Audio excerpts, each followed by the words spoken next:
All right, welcome back to another episode of Top Shelf. If you are new here, my name is Paige. I run the channel Read Like a Man, and this is the show where I get to share with you guys all of my favorite books. These are the ones that have made it to the top shelf of my bookshelf. It's the most coveted spot, and these are the ones that I would recommend to anybody, anywhere, at any time. And so, yeah, that's what we're going to be doing today. If you are joining for the live stream, go ahead and leave me a comment and let me know. I would love to give you a shout out. And if you're watching this on replay or listening to this afterwards, go ahead and leave me a comment and let me know what you think. Let me know if you have any other books that you would like me to talk about on here. But today we are going to be talking about Range. This is by David Epstein. This is why generalists triumph in a specialized world. And this book is wonderful. I loved it, and I'm so excited to talk about it with you guys. And look at that. We have Kimberly Gordon. Hello, sugar. I am so glad to see you. That is my wife, for those of you who don't know. I don't just call random women sugar. So there we go. Oh man, but yeah, Range. I am so excited to delve into this book. So, without any further ado, what makes this book special? Why is this book one of the ones that got to the top shelf of my bookshelf? And why is it one that I would recommend to anybody at any time as a book that will actually make your life better, basically guaranteed? So, the first reason for that is that this book breaks down a pervasive cultural lie, which says that the most likely way you can succeed is through specialization. But this lie has become so pervasive that it's not just this idea that the most likely way to succeed, it's become this thing that we think it's the only way to succeed. Like we admit that there's like maybe kind of some other options, but really most of us think that like the only way to really have top-notch world-class success is through specialization. And that's a very broad mindset that everyone really just kind of agrees with, whether they've really even clearly thought about it or not. It's become so pervasive in the culture that people just agree with it, and they haven't even thought about whether it really makes sense or whether it aligns to reality or not. And what this book teaches us is that really it doesn't. That's not a great mindset to have in order to actually succeed in life. So the other reason why this book is special to me is that it validated the way that I'm wired and showed me that the wiring that I have is actually a huge asset to my success. And then on top of that, it gave me the tools and inspiration for building upon the innate strengths that I have, because by nature, I am a generalist. I am a person with a very broad range of interests and a very broad range of skills. And the idea of specializing into one particular thing kind of just makes me want to go crazy. And I would get bored so easily. And I'd spent most of my life believing that this was a negative thing and a liability and something that was going to hold me back from truly succeeding in life. And this book gave me all of the evidence that I needed to be able to start to shift that mindset and to think that, you know what, this is actually not a bad thing. And I apologize, I forgot to get my slides up here. Hey, there we go. Now, if you're watching along, now we got some slides. So there we go. So that's what makes this book special. My favorite quote from this book is where he says, "Our greatest strength is the exact opposite of narrow specialization. It is the ability to integrate broadly." And that hit me so hard because that's an ability that I've always had and something that I've wanted to view as a strength. But because of that cultural mindset that I'd bought into, I never really did view it truly as a strength. I viewed it as a liability. And so that was the one that I just took from that. And I'm just kind of pounding it constantly into my head, is like, this is not a liability. This is literally the greatest strength that I have, right? So the beginning of the book, where he's kind of setting up the whole premise of everything, is he looks at Roger versus Tiger, right? And we had Tiger Woods, and Tiger Woods' story is one where you look and you have early specialization, you have ultimate focus, and he becomes a world-class success, right? He's a guy that from when I think he was 3 when he first started golfing, and his parents and everybody around him focused him fully and completely on the game of golf. And he went on to become a world-class success. His father wrote a book about how to parent a world-class success because his son became that. And that was was one of the really big stories that we all kind of started to believe and buy into of this is how you succeed. It's early specialization, it's ultimate focus, it's choosing a thing and sticking with it always, and practice makes perfect, and that's what you just have to do, and that's the way that you succeed. And he compares and contrasts that with Roger Federer, who was a tennis player and also became the greatest tennis player in the world about the same time that Tiger Woods was at the height of his success. But the crazy thing is that Roger's story is a story of this early sampling period where he played multiple different sports and had a very, very broad focus on just developing athletic skills all over the place. And he was very late in specialization. By the time he actually started to truly focus on playing tennis professionally, he was at an age where most professional tennis players were already retiring, right? And so it's just this storyline that we all automatically think, oh, like that couldn't work. That's not a thing, right? And so what you find is that he became a world-class success, the same as Tiger Woods. And what David goes on to talk about in the book is that in reality, Roger's story is far more common than Tiger's story. It just doesn't sell as well, so we don't hear about it as much. It's much easier for us to grasp this idea and to buy into the idea that, well, if you want to become this great success, you have to get a head start, you have to early focus, and you just have to specialize in this one thing, and then you become the greatest in the world at that one thing, and that's how you do it, right? That's very easy to sell. That's very easy for us to buy into. What's harder to buy into is this meandering, crazy, like, well, he played baseball for a while, then he played basketball, and then he did this, and by the time he started to get into tennis, it's like he's already at an age where everybody who's a professional is already retired, but then somehow magically he becomes this world-class person, and like that just doesn't make sense in our brains. And so, but the facts of the matter is, and the statistics will lay out, that Roger's story is actually far, far more common than Tiger's story, right? And David goes into explaining why that is. But the premise of setting up the book is that we have to understand that we need to change the stories that we're listening to, because we're basing our parenting, we're basing our educational system, we're basing the advice that we give to friends and family, and we're basing our own self-talk off of believing the story that Tiger's story is the most likely outcome, right? And excuse me. And the fact of the matter is that's just not true. What is more likely to be your story, or to be the friend that you're talking to's story, or to be your kid's story, is this story of a broad interest at first, narrowing down into later specialization, right? And so if we keep on believing the wrong story and we keep on living out of the wrong story, then we start to make incorrect decisions and assumptions and advice and schooling decisions and all of this, right? So we have to understand that there's two stories and that we need to choose the one that aligns most often to reality, which is this Roger Federer's story. Oh, hey, Mama, look at that. Sorry, I'm a tad late. Oh, that's okay. We'll forgive you. She was probably out feeding horses or something. But glad you're here. You need to read this book too, because you would really like it. So, if you're just joining, we're talking about Range by David Epstein. This is a book that is Why Generalists Triumph in a Specialized World.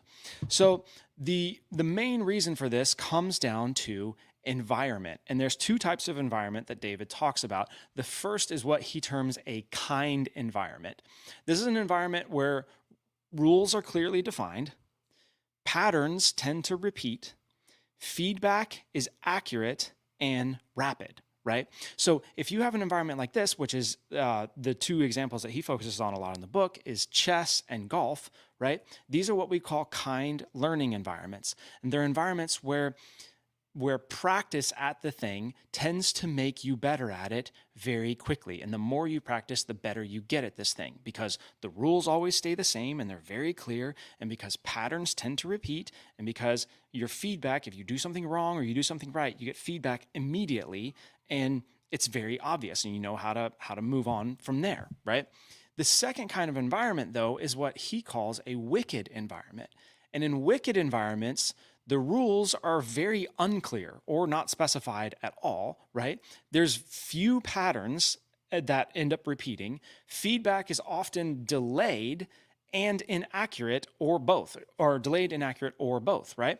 So when you have this wicked environment, experience and repetition don't necessarily make you better at whatever this thing is, because the rules are constantly changing and it's not the same situation every time, and the feedback takes too long to get to you. So you have to do something, and then by the time you get feedback on the first action you took, you already had to take the second action, right? And then you get feedback and you're like, oh crap, the first one was off, but now I've already made a decision on the second one, and now I'm way screwed up in here, right?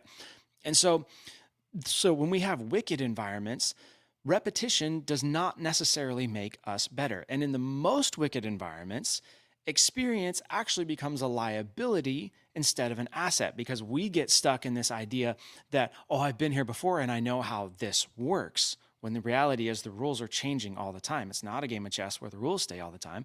It's something entirely different where the rules are fluid and in flux, and where patterns just don't repeat ever.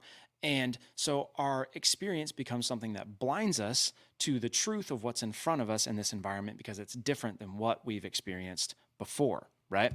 So the point that David wants to bring up and wants to make clear is that most of the things that humans want to do, especially in the modern world, are performed in wicked environments, right? So most of life doesn't resemble the game of chess or the game of golf. The rules are not that clearly defined. The patterns are not that repetitive. Feedback is not that accurate and that instantaneous. These things all take time. They're much more aligned to wicked environments, right? And so we take this story that tiger is the way to succeed, and this early specialization in success is the way to succeed, and we don't recognize that that is true if what you want to succeed at is a kind learning environment based thing like chess or golf. But most of us, that's not what we're trying to succeed at. We're trying to succeed in these other things, and almost all of these other things are much more wicked environments than they are kind. And so the story does a disservice to us with how we're trying to learn through it, right?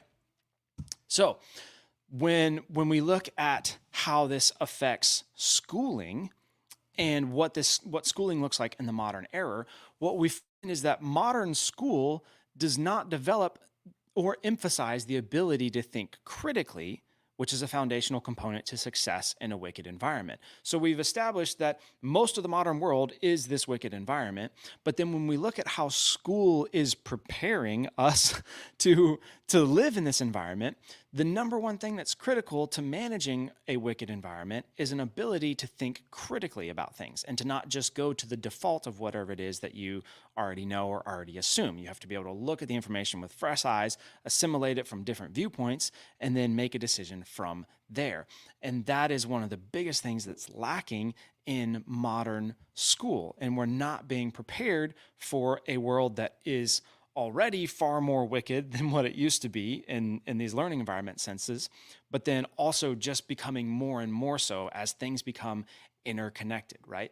When you look at the modern world, that's what's driving it to be more and more of a wicked learning environment, is that things are not nearly as disparate and as disconnected as they used to be. They're much more intertwined, and they're much more, this affects this, affects this, affects this, and the world's just getting smaller and smaller and smaller as we go. And so modern schooling is not preparing us for this kind of a world. And I love this quote. What he said was, they must be taught to think before being taught what to think about. And that's the thing that's lacking in modern schools, is we're trying to teach people a single tool, a single approach, a single way of doing things, instead of teaching them how to think about how to do something. He has a quote from Arnold Toynbee, where Arnold said, "No tool is omnicompetent." And I love that. That quote stuck out to me so much, of like, oh my gosh, yeah.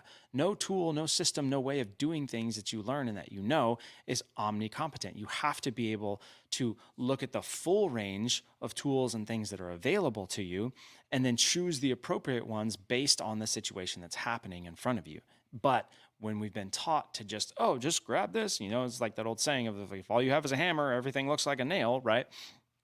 And that's definitely what's going on here. And so he talks a lot about schooling and how that affects how we're approaching this world that's just steadily becoming more of a wicked learning environment, right? And then tied into that, he wants to talk about the cult of the head start. And this is this idea that we get caught up in wanting to start our kids so early and give them this head start. But really all the data suggests that even though a head start appears to be a better approach in the short term, in the long run, all the science shows that learning deeply means learning slowly. When we have to go in and struggle to remember what we've learned, it actually helps cement it better in our brains. And so the head start comes fast, but deep learning is slow. And so when we look at this school stuff, so much of what we're doing of just repeating and repeating and repeating and repeating and forcing this information right now, it's actually to the detriment of it really getting sunk in and learning in our kids' lives and that. So he has a whole big section about schooling. It was super interesting to me, especially because we homeschool. And so trying to better understand how our kids are wired to learn and what true learning looks like, and the difference between, short-term recall of I just reviewed this thing and now I can repeat back facts, versus later on coming back to something and have this for my own self, trying to, it's been, a month or whatever since I read X book, then trying to come back and be like, okay, now what do I actually remember? What did I actually assimilate from that book, instead of just being able to blurt out, oh yeah, repeating these couple of things that are still stored in term memory. And so again, this whole point of education that he wants to make is that learning stuff is far less important than learning about oneself, and learning how to think, and learning how you assimilate information, and learning how you can take piece A and piece Z and put them together to make some other thing, right? And so there's a whole big chunk of this book focused on schools and the modern schooling system and how that all works. Hey. Yes, please go out. Oh, fun. Okay. So next up, there's so much to this book. Literally, I would make this a 4-hour video if I was going to talk about everything that's inside of this book. But one of the other pieces that I want to talk about is a chapter where he talks about the Challenger problem. And this was the Challenger spaceship and the explosion that happened with that.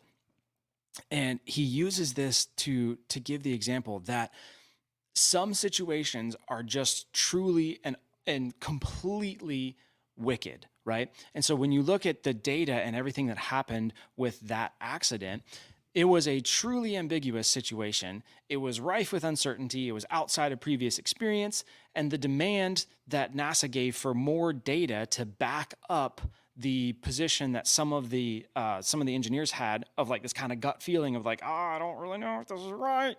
The drive was, well, we need more data. And the drive for more data actually became the problem itself. And so what he talks about with this chapter is, because of this mindset and this view of kind learning environments giving us a way to always kind of define the problem, which was a lot of what NASA had of, we need to be able to quantify. So I just need more data. And if you can't back it up with data, then it doesn't matter, right? And that being such a untenable view to have when you have something as complicated as like this spaceship, where all these disparate things are coming together, and someone who has a broad range of experience has this kind of gut feeling of like, oh, something doesn't seem right. That really is the type of insight and the type of mindset that you need to develop in order to succeed in the modern world. And so he talks about how sometimes you have to go with what your instincts tell you, but that only works if you've developed the ability to think and then paired that with a core competency as well as a wide-ranging experience in things. And that's really the key to success in these wicked learning environments. Is first, you develop the ability to think properly, then you develop a core competency, and pair that with a wide-ranging experience. So you develop the ability to think, you get this wide range of experience, and then from there, you can kind of get down into your one kind of main core competency, but that core competency is built upon this very broad range of experience. And that is how you succeed in these wicked environments where things are constantly changing and the data doesn't line up and the patterns don't repeat and all this stuff. You can take these multiple views that you have and this multiple experience that you have, and bring it into something, and actually trust your instincts on it, not just have like, oh, well, I just don't really feel right about this. Like if that's just based on nothing, it doesn't really do you any good. So that chapter was fascinating to me. And one of my favorite quotes from that was, he said, seeing small pieces of a larger jigsaw puzzle in isolation, no matter how high def the picture, is insufficient to grapple with humanity's greatest challenges. And that spoke to me so much, because whenever I am dealing with new problems or having to deal with whatever kind of new situation it is, I always feel like I need the big picture. I need to get all the pieces. I need to see the whole thing, and then I can break it down into its component pieces. Because if you just see that one piece, I love that line, no matter how high definition this single little bit that you see is, it doesn't give you the whole picture. And so you have to start to develop this ability and this drive to see the whole picture, and then be able to deal with individual pieces throughout it. That's how you're going to succeed in these wicked environments. So really, everything just comes down to thinking. What he talks about is, if you specialize before you learn how to think, you end up unable to produce anything of value yourself, and unable to spot the bad or fraudulent things churned out from those around you. And so that's so much of what happens in these schools. He was specifically talking about doctors in this case, and the rush is to get these guys to specialize, become a specialist, become a specialist, become a specialist. And they talk about how the problem with that is, when they haven't developed the ability to think beforehand, then when they become a specialist, they don't really do anything useful with it. Like no useful research or anything comes out from them. But then also, they're so much more likely to buy into fraudulent or just incorrect things that someone else shares in the medical field. And so someone else makes this, statement about whatever and how things are done, and I just buy into it, because I'm like, well, they're a specialist over in that, so sweet. Obviously, they know what they're doing. And it's just not the case. You have to be able to think well. You have to know how to think before you can think well about whatever it is that you need to think about. I love to quote. This wasn't actually from David. This was someone else that he was quoting. But he said, you have people walking around with all the knowledge of humanity on their phone, but they have no idea how to integrate it.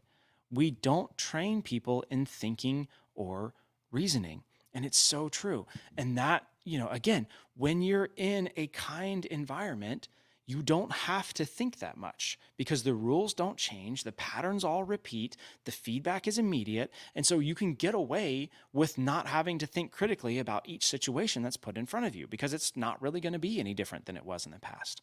But man, as soon as you get into these wicked environments, if you can't look at the information and the situation that's coming in front of you with fresh eyes, with a broad mindset, and an ability to really truly see it for what it is, and then assimilate those pieces together, you're just going to assume that the patterns are going to repeat, and that the rules are the same, and that everything's all the same, and then you're totally going to get yourself screwed, because they're just not. They're just not. And more in this modern world, things are just becoming more and more wicked, and you cannot rely on the single rule that you learned in the past, because it just doesn't apply anymore.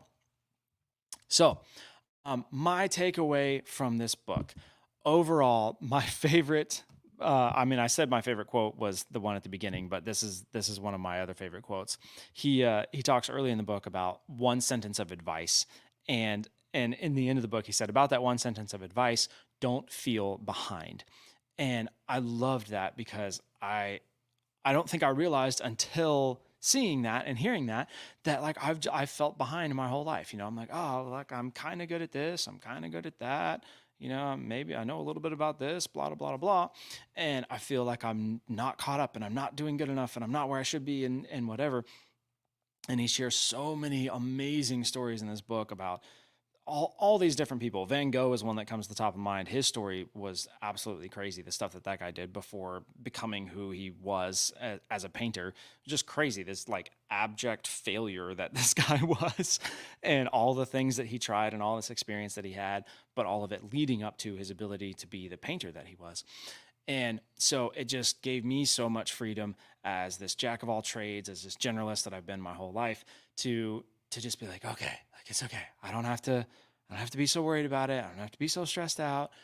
It's okay. And so I absolutely love that. The one of my favorite takeaways was the origins of the saying "jack of all trades," and he tells us in the afterwards to the paperback edition.